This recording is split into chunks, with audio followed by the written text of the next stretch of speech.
बिस्मिल्लाहिर्रहमानिर्रहीम। आज की नई वीडियो यूनिटी फूड्स के फंडामेंटल्स और यूनिटी फूड्स के अंदर सीक्रेट्स क्या हैं। ये शेयर इतना ज़्यादा क्यों बढ़ रहा है?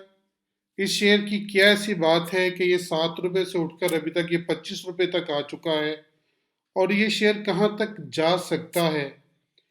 इन सब को आज की हम इस रिपोर्ट में देखेंगे, और हम ये बात करेंगे कि इसके अंदर इस वक्त कौन सी ऐसी चीज़ है जो इसको ऊपर मज़ीद लेके जा सकती है। इसकी हम फाइनेंशियल रिपोर्ट भी देखेंगे और बाद में इसके ग्राफ्स के ऊपर भी एक नज़र डालेंगे। आपके अपना होस्ट मोहम्मद अब्बास जट। वीडियो को पसंद आने पर लाइक, शेयर और सब्सक्राइब ज़रूर कर दीजिएगा ताकि हमारी हौसला अफजाई होती रहे और हम लोग इस तरह की खूबसूरत वीडियो आपके साथ लेकर शेयर करते रहे। ये फंडामेंटल पे आज हमारी पहली वीडियो है। इंशाल्लाह ये सिलसिला जो सा वो चलता रहेगा, और हमने आपसे वादा भी किया था कि यूनिटी फूड पे हम बहुत जल्दी आपको एक वीडियो देने वाली हैं। तो ये वीडियो इंशाल्लाह आपके लिए बहुत मददगार साबित। यूनिटी फूड ने जब अपनी प्रोडक्ट स्टार्ट की थी, जब यूनिटी फूड स्टार्ट हुई तो ये एडिबल ऑयल से स्टार्ट हुई थी। इनकी जो सबसे बड़ी ब्रांड है वो दस्तक ऑयल के नाम से। आप लोगों ने अक्सर जो सा PSL के जो मैचेस हैं उनके अंदर दस्तक का देखा होगा, वो बेसिकली यूनिटी फूड का ब्रांड है। और इसके बाद जोकीन, लगान, परवान, ये सारे ही इन्हीं के ब्रांड हैं। लेकिन दस्तक जो इंसान का सबसे मशहूर ब्रांड था। उसके बाद इत्माम और फिर लगान, जोकीन, ये सारे एडिबल ऑयल हैं, कुकिंग ऑयल, जहाँ से इन्होंने अपना स्टार्ट लिया था। इंडस्ट्रियल सेगमेंट में यूनिटी जोन सा वो अपने यूनिटी के नाम से लिस्टेड है और यूनिटी के नाम से चल। यूनिटी फूड का अगला जो ब्रांड है वो है सनरिच। यूनिटी फूड ने जो सनरिच को एक्वायर किया 2020 में, जब इसने राइट शेयर इशू किए। राइट शेयर इशू करने के बाद जो इसकी मेन रेंज थी इसको लेने के लिए, वो सनरिच कंपनी को ही बाय करना था, जिसकी वजह से इसने 100% शेयर जो से वो ऑफर किए। और सनरिच जो से अब तकरीबन इसमें इसके 69% शेयर सनरिच के यूनिटी फूड्स के पास हैं, जो कि पहले 6% थे, बाद में बढ़ के ये 69% तक चले गए। यानी कि इसकी जो मैनेजमेंट है वो टोटली की टोटली सनरिच की यूनिटी फूड के अंदर आ चुकी है। सनरिच बेसिकली एक 100% होल व्हीट फ्लोर है, जो कि हम लोग अपने घरों में अक्सर इस्तेमाल करते हैं। मुख्तलिफ पैकिंग में दस्तियाब है। ये यूनिटी फूड की तीसरी प्रोडक्ट स्पेशल फैट्स है, और वो फैट्स हैं जो हम लोग बेकरी में भी इस्तेमाल करते हैं। बेकरी फैट्स में और कन्फेक्शनरी फैट्स में भी इस्तेमाल होते हैं।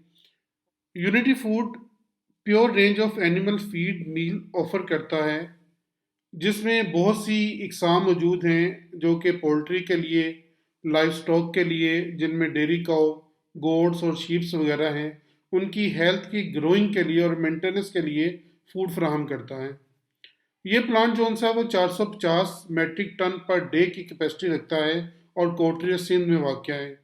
यूनिटी फूड ने इस साल जून में अपने तीसरे राइट इशू का ऐलान किया था। राइट शेयर के इशू के बाद कंपनी का जो पेड अप कैपिटल था वो 9,940 मिलियन रुपए हो गया।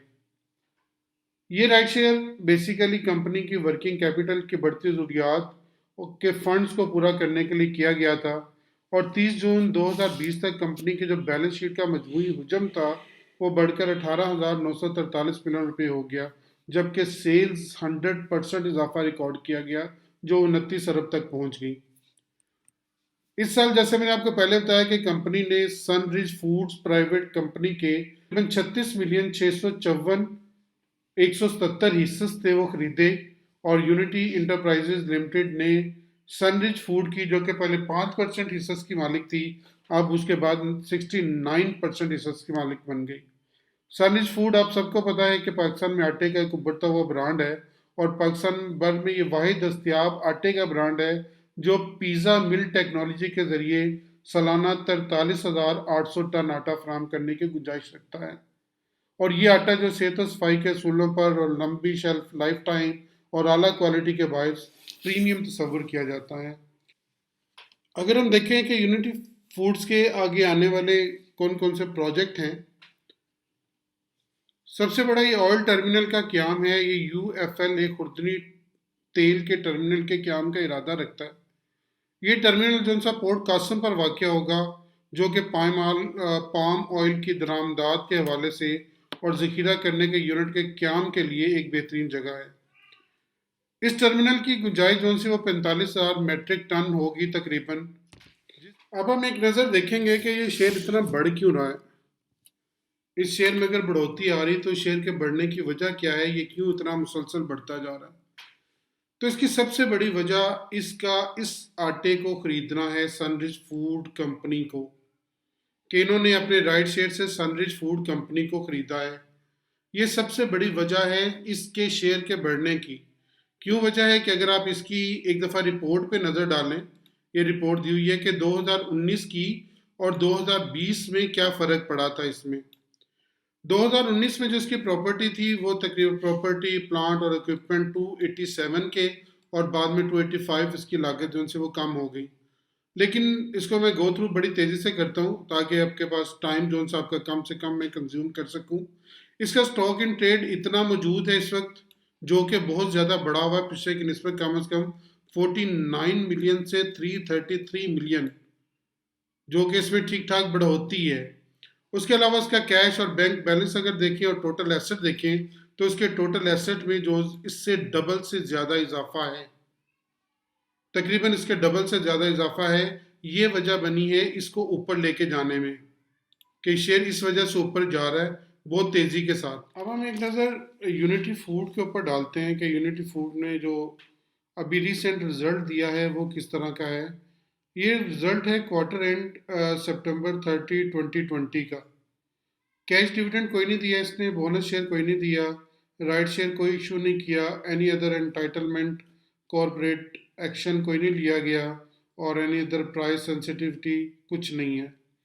दिस मीन कि ये जो कंपनी अभी जो लोग डिविडेंड पे काम करते हैं उनके लिए बैड है, उनको अभी कुछ नहीं दे रही। लेकिन आने वाले वक्त का सिनारियो क्या हो सकता है उसको हम भी एक नज़र देखते हैं। अगर इसकी फाइनेंशियल रिपोर्ट पे हम एक नज़र डालें तो इसकी जो नेट सेल है वो सितंबर 30, 2019 के हवाले से 2019 सितंबर में और सितंबर 30, 2020 में क्या रेशो थी। 4.5 और यहाँ पे 12, ये आलमोस्ट 3 गुना बढ़ी है इसकी सेल जोन सी है वो आलमोस्ट 3 गुना बढ़ी, क्योंकि अगर 4.5 और 12.1 देखें तो 3 गुना इसकी सेल्स बढ़ी हैं पिछले साल की निस्बत। और इसका जो प्रॉफिट है, ग्रोस प्रॉफिट है 438 मिलियन से 1002 मिलियन हो गया, जो कि आलमोस्ट 3 टाइम ज़्यादा है, 2.5 टाइम ज़्यादा है अपने पिछले सितंबर की निस्बत। अब आपको यहाँ पे वजह समझ आ रही है कि इसकी क्यों इतनी ज़्यादा प्राइस बढ़ती जा रही है 7 रुपये से उठकर, और क्यों 23-24 रुपये पे इस पर ट्रेड हो रहा है। कि इसकी नेट सेल्स भी बढ़ रही है, इसका ग्रोस प्रॉफिट भी बढ़ रहा है। अगर आप इसको नेक्स्ट देखें, इसकी सेलिंग जोन सी है, सेलिंग कॉस्ट और बाकी चीज़ें वो भी कम हो रही हैं। 184 से ये 172 पे आ गई। एडमिनिस्ट्रेशन एक्सपेंसिव डेफिनेटली बढ़ने थे, क्योंकि सेल बढ़ने से उसके जो एडमिनिस्ट्रेशन एक्सपेंसिव हैं वो बढ़ते हैं, अदर ऑपरेटिंग एक्सपेंसिव भी बढ़ते हैं, इसलिए ये बढ़े बाकियों की निस्बत। अदर इनकम में इसकी 16 मिलियन की पिछले साल 10 मिलियन की थी, लेकिन अब जो सी वो 16 मिलियन की अदर इनकम में से इजाफा हुआ। और उसके बाद प्रॉफिट बिफोर इंटरेस्ट और टैक्सेशन जो सा वो 210 मिलियन से उठकर 788 मिलियन हो गया, जो कि 3 टाइम से भी ज़्यादा है। और जब इसको टैक्स देना पड़ा, टैक्स देने के बाद इसकी जो सी प्रॉफिट आफ्टर टैक्सेशन है उसकी रेशो देखें, 92 से उठकर 590 पे आ गई।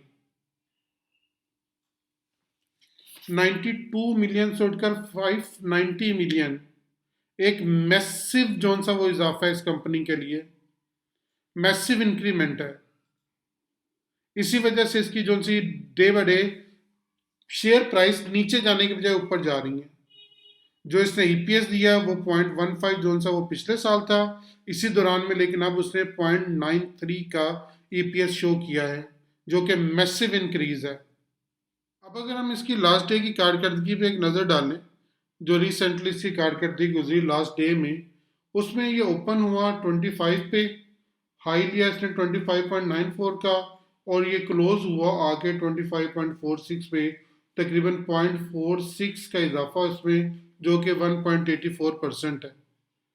अगर इसके वॉल्यूम देखें तो इसमें मैसिव वॉल्यूम था, 53 मिलियन का वॉल्यूम, 5 करोड़ 34 लाख शेयर का कारोबार हुआ इसमें एक दिन के अंदर, जो कि डेली इसमें बढ़ रहा है, कम नहीं हो रहा। अब इसके ग्राफ पे नज़र डालते हैं। अगर आप यहाँ पे देखें, इस एरिया में, ये जो सा एरिया है,